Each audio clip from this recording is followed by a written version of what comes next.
Hello, my friends. I hope you had an amazing week. Mine started off with challenges. The long and the short of it is, I was without Wi-Fi for about a day. Then it came back and my router quit on me. It will take about a week to replace it, but for now, I hook the internet up directly to the old computer and did the best to stay in touch. I did some active meditation to release some frustrations around this particular incident. It helped me focus and center. It may seem odd. I did this through the simple act of household chores. They may not seem it, but these tasks are our rituals of life. They are routine and bring with them a sense of stability and comfort. I used to make my bed first thing, but my Aunt Nancy, who I spoke about in the Stocking Full of Love video, taught me the benefits of letting your bed air out, breathe, before making it. She also introduced me to the joys of baking. She was the first woman that I knew who baked her own cakes from scratch. Sweets and desserts weren't really a part of our upbringing. It's just not something that was done on the regular back home from my mom, so it wasn't something brought forward into our lives. Not a bad thing considering how much of a sweet tooth I ended up having. Aunt Nancy has been on my mind a lot. This week isn't just my birthday, it's Uncle Krish's as well. I speak of my Uncle Dads a lot, and some of you may know that on February 29th, 2020, we lost the heart of our family to cancer.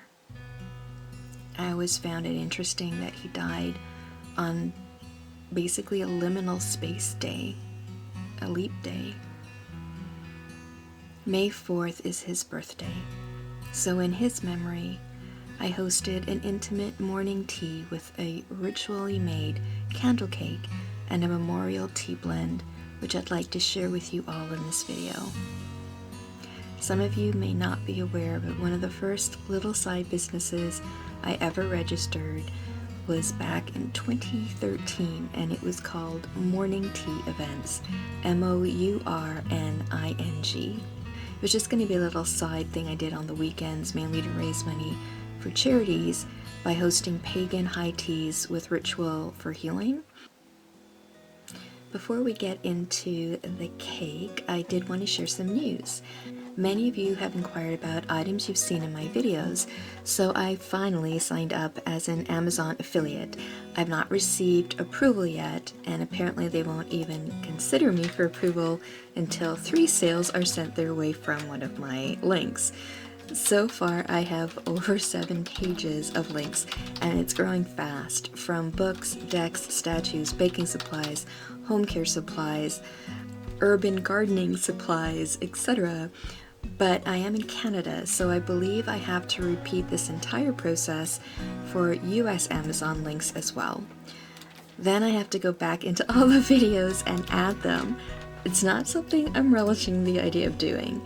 I'm thinking of creating a new blog. I have 5, what's one more, for this channel, and maybe listing the items there. As you may know or may not know, affiliate links allow us to get a small, and from what I'm told, a very small commission, but at no extra cost to you. So I do hope if you have seen anything in my videos that you might find useful in your home or practice, or simply like, that you will link to it or reach out and ask me, and I'll be happy to add the link for you. You may have also noticed that my YouTube channel name has changed. It is now My Wayward Life, the same as my Instagram account. I will explain this and the new direction, or more so, additional topics that I plan to include going forward, which allows this channel to remain true to me and more inclusive to those who walk all different paths. I hope you like what I have planned. Now it's time for the cake. One of the first things that you will notice is that I am using a box cake mix. There is magic in the mundane, my friends. It's all about what you choose to do with what you have. I work with statues in very different ways, and we'll discuss them in a future video. But when it comes to my grandmother goddess Hecate, I bring her statue forward for all the hard work. I ask her to join me for the baking of this cake, as each of the 3 levels will represent the 3 worlds and spirits I work with, the ancestors of blood, land, and spirit. A beautiful rose quartz sphere lends the energy of healing and a gentle familial love, love from a parent to child and back again.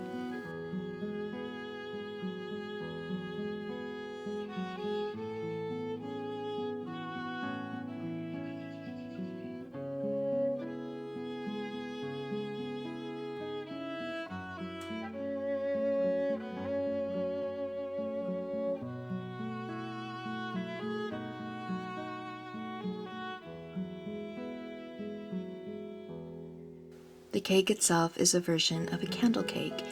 You may have seen Bex over on the Witch's Cookery share her version for Imbolc.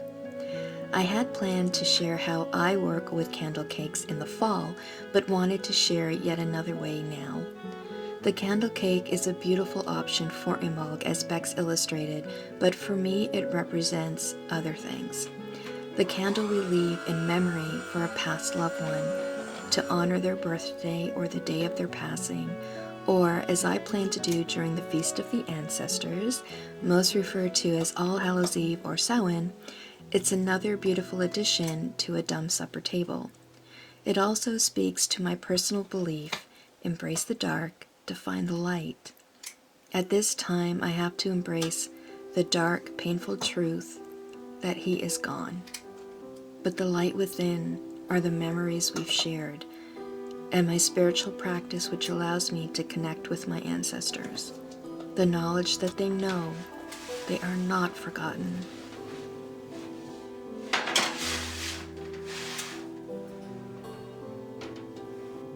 Each layer of the cake was marked with a crossroads, and the spirits I worked with called to bless the passageway, the portals that each level created. The cake becomes these portals, its energy liminal space to help us connect. You can take this idea and work with it in many different ways. You can do a cake for abundance, you can do a cake for healing, you can do a cake for love, and in the icing you can add sigils, runes, Reiki healing symbols, anything that works towards your goals, and then just smooth it over, working it into the cake and build the layers. Once the cake was done, and it was my first time actually ever decorating a cake, I usually do cookies, tarts, pies, and that sort of thing. So this was a really fun labor of love for my uncle. But it was time for setting sacred space for this ritual, and it began with opening my beautiful bird cage, an early birthday present from one of my viewers who's quickly becoming a friend that I was blessed to meet through Bex's Patreon, Colleen. I can't thank you enough. It stands as a physical representation of the home I wish for, one built by the energy and love of a community of healers, shamans, witches, and any and all who wish to sit in sacred space with me.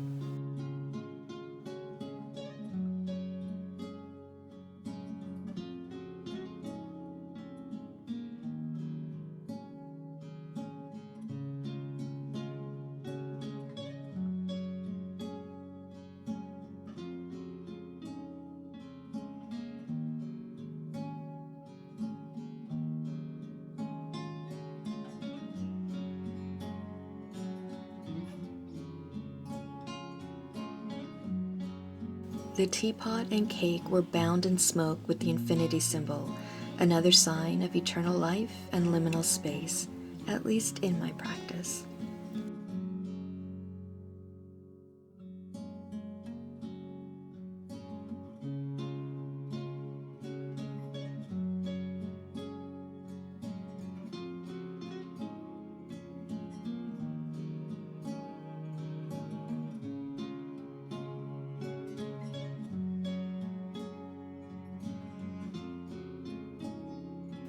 The teapot was also awakened with the blessings of Grandmother Hecate, that it may hold safe, sacred space and be opened as a portal for the herbs we added to connect the realms.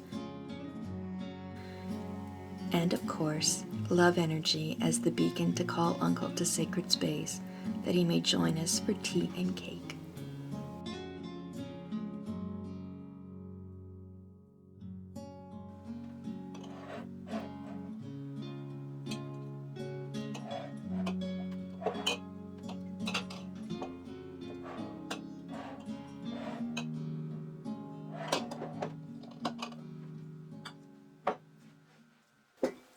The tea was chosen by energy and intuition.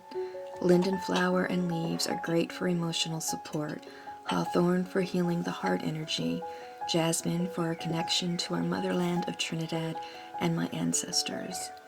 It grew outside Mama's house and was fragrant and beautiful. And holy basil for the same, but also for the clarity of mind that it brings.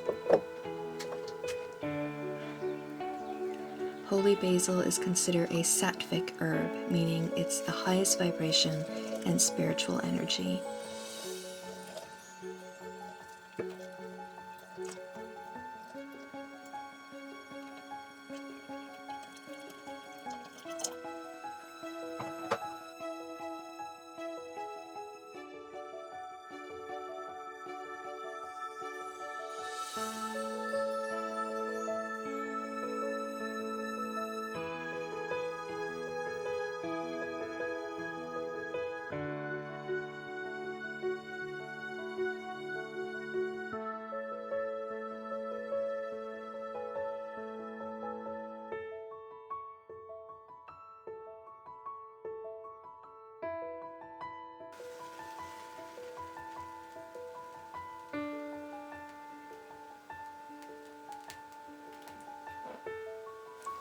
I spent the rest of the afternoon with Uncle, remembering the laughter, the tears, and the support that he always offered everyone. I used to call him, to the end actually, Auntie Fish. This came about from two separate memories. Back in the 70s, the in thing for many men was getting perms. I remember one weekend Uncle came over for Mom to do his hair, and he slept with the little perm curlers in. And in the morning, I honestly and innocently remember trying to wake him, but thinking it was one of my aunties, so I was like pushing and saying, "Auntie, wake up!" And then everybody laughed at me because, oh, it's Uncle. The fish part, well, Mom's brothers used to go fishing trips back in the day, and my sister and I would get to escape with them once or twice. We always joked it's because only my sister and I would worm the hooks and they were big baby men about it. I always remember that we would generally gather at my Auntie Zena's as kids and celebrate Uncle's birthday and mine over hockey games. I'm definitely a Canadian girl in that respect, loyal to my boys in blue. The happy moments in my life were the times I spent with the Babalals. It's why I legally changed my last name, to honor the ones who loved me and to let them know I will always love them. I found a song on Instagram Music that really held all the feels that I've been feeling this week as I prepared for Uncle's birthday and my own. On Instagram stories, it can be found under Nicole Cross, Memories, and I think the song was originally by Maroon 5. I really wish that I could sing it for you. I really wish I could sing. Maybe I'll sneak it in a future video. For now, I hope you enjoyed spending the beginning of my birthday week with me. It was really important for me to share the memorial cake and the time to honor my uncle. And the second video that's going up, if the electronic gods cooperate, will be my birthday Q&A. Thank you for everyone who put in questions. It really meant a lot. I really struggled with that, and I wasn't sure if anyone was interested, but thankfully some friends came up with some good questions, so I'm going to include them. For now, I wish you all a really blessed May. I hope things are going well for you wherever you are in this world, and that it's all starting to open back up and new opportunities may come your way. Many blessings.